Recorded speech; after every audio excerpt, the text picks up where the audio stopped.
Gas की किल्लत के दरमियान सिलेंडर चोरी ने खतरे की घंटी बजा दी। अलकपुरी टाउनशिप हैदराबाद में डिलीवरी ऑटो से गैस सिलेंडर चोरी, अवाम में तशवीश। हैदराबाद के इलाके अलकपुरी टाउनशिप में गैस की बढ़ती किल्लत के दौरान सिलेंडर चोरी का वाकया पेश आया है, जिसने अवाम में शदीद तशवीश पैदा कर दी है। इत्तलात के मुताबिक नामालूम बदमाशों ने गैस डिलीवरी करने वाले ऑटो को निशाना बनाते हुए इसमें से सिलेंडर चोरी कर लिए। एनी शाहिदीन का कहना है कि वारदात अचानक पेश आई और मुलजिमान मौका से फरार होने में कामयाब हो गए।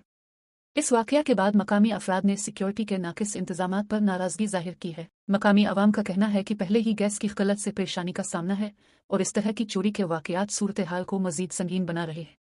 उन्होंने पुलिस से मुतालबा किया है कि फौरी कार्रवाई करते हुए मुलजिमान को गिरफ्तार किया जाए और इलाके में सिक्योरिटी सख्त की जाए।